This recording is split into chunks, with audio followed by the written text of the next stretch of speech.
Thank you, Madam Chair, and good morning, everyone. I am very honored to be here and appreciative of the opportunity to learn from all of you and to develop a broader perspective on safety across all modes of transport. In my presentation, I hope to share with you some key elements of how safety management is addressed in international civil aviation. Hopefully there'll be something you don't know about how we do it in aviation, and I look forward to discussions, questions, and some candid exchange of views. There we go. So I'm presently the program coordinator for the safety management program at ICAO. It falls under the Air Navigation Bureau, and that program was recently established as of September last year.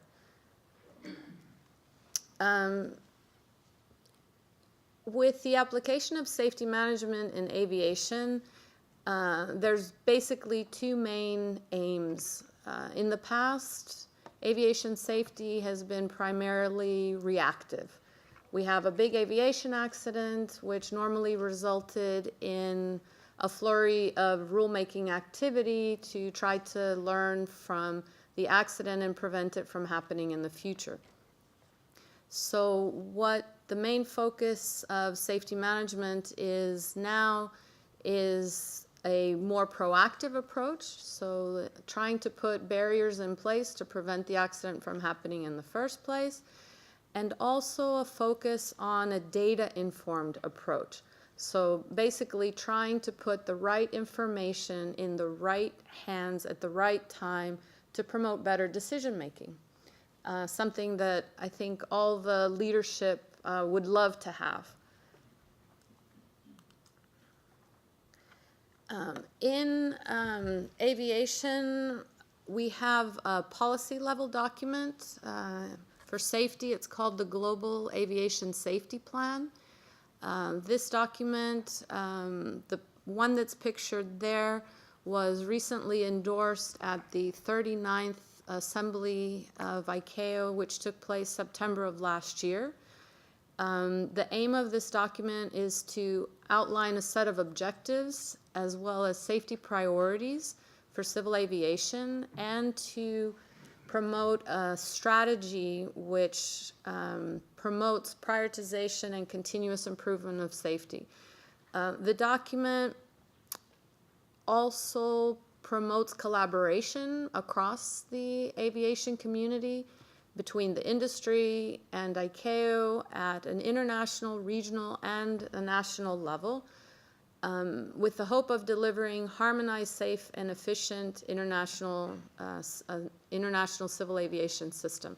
So in the past, we would have initiatives taking place from all different directions, and it made it difficult to get really good traction and improvement moving forward. So this document helps us to align our efforts in the hopes of making better progress and also coordinating things in a more effective and efficient way. This is a partner document to the Global Air Navigation Plan, which focuses on improvements in capacity and efficiency for aviation, which we're expected that the traffic will double in the next 15 years. In the Global Air Navigation Plan, we outline specific improvements that are organized in modules, and then this is the partner document which emphasizes the safety side. At ICAO, we now are seeing similar initiatives taking place for security. So there are in the works a Global Aviation Security Plan, a Global Aviation Environment Plan, as well as a Facilitation Plan. So this is the direction that things are moving at the policy level. We have a working group that will be convening the first week in April to begin working on the next edition of this plan, which will be endorsed in September 2019 at the 40th ICAO Assembly. I have an outdated version of the document because this publication hasn't been printed yet, but if you want to take a look at it, you're welcome to stop by and just browse through. But this latest edition is available on the internet and it's downloadable for free, in case you're curious the types of policies that are outlined. We have in ICAO, our framework is built on annexes that contain standards and recommended practices for aviation. The latest annex, adopted in March of 2013, is entitled Safety Management. The first amendment of this document, which is shown there, was adopted in March of last year, 2016, and will become applicable in November 2019. And it contains overarching safety management standards and recommended practices for aviation. Sector-specific, very detailed provisions are still found in our individual annexes, but the overarching ones are now consolidated in one location. And the goal of this document is to assist states in proactively managing aviation safety risks. And it's important to emphasize that this proactive strategy is built upon a foundation of compliance with all the prescriptive requirements. And the importance of this is because in aviation, unfortunately, safety management has been interpreted as deregulation. And so we're trying to emphasize that it is not deregulation. It's a complementary approach built on a set of prescriptive requirements, which have gotten us to the level of safety that we enjoy today. The safety management aspect is intended to help us continue to manage that level of safety as we see things changing rapidly, new innovations being brought in, making it difficult for the regulator to keep up. And so we need this complementary approach to build resilience in the system and manage it from a more systematic, system-wide level. In the First Amendment to this annex, we also have provisions for the protection of safety data, safety information, and related sources, which are very important. We consider safety data the fuel for the safety management system to work. And unless we protect the sources of that data, we don't get that fuel to make it work. So in Annex 19, we have safety management at the state level, which is called the State Safety Program. And as part of that state safety program, the state is expected to require aviation service providers to implement safety management systems.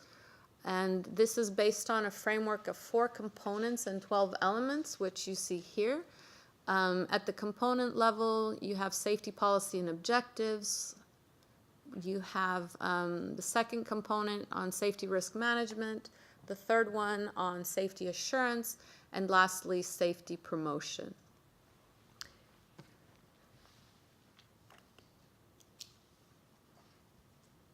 We are currently working on the 4th edition of the ICAO Safety Management Manual, which is the guidance material that complements the annex. And I just want to highlight a couple of areas where the 4th edition will focus and have more support for states and service providers. One area is an emphasis on the importance of a system description and the treatment of the interfaces of the organization, both internally and externally. Whether the organization is interfacing with another organization that has an SMS or does not have an SMS, we're seeing those interfaces making a big difference in the effectiveness of safety management across the system.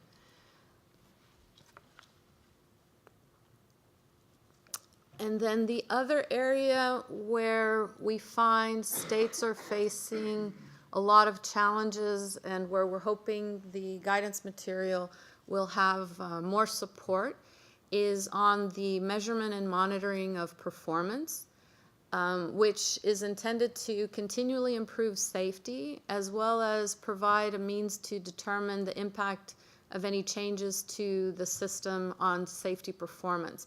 And again, this is important because of the complement safety has to the improvements in capacity and efficiency.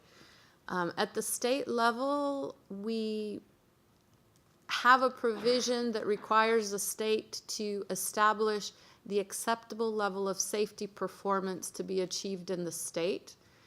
And that acceptable level is fed by the safety performance indicators of the industry, as well as, of course, additional indicators that the state needs to establish for its own activities. And this is still not something I think we have quite figured out. There's still a lot of work to do in this area. The acceptable level of safety performance, we have yet to find a state that's really achieved this to a level that they're satisfied. Part of that is because in safety we're always pushing, we're never satisfied, but part of it is because it presents also some, let's say, challenges legally and challenges from a political perspective. So this is an area that there's still a lot of work to be done. So in review, we're in aviation trying to modernize how we manage safety. We have the Global Aviation Safety Plan, which provides objectives and priorities for civil aviation at the policy level. Annex 19, which sets out the international standards and recommended practices. The focus or the core is the Safety Management Systems Framework, made up of 4 components and 12 elements. We talked a little bit about the importance of a system description and the interfaces across the aviation system and the challenges in measuring and monitoring the safety performance. And that's all I have. Thank you very much.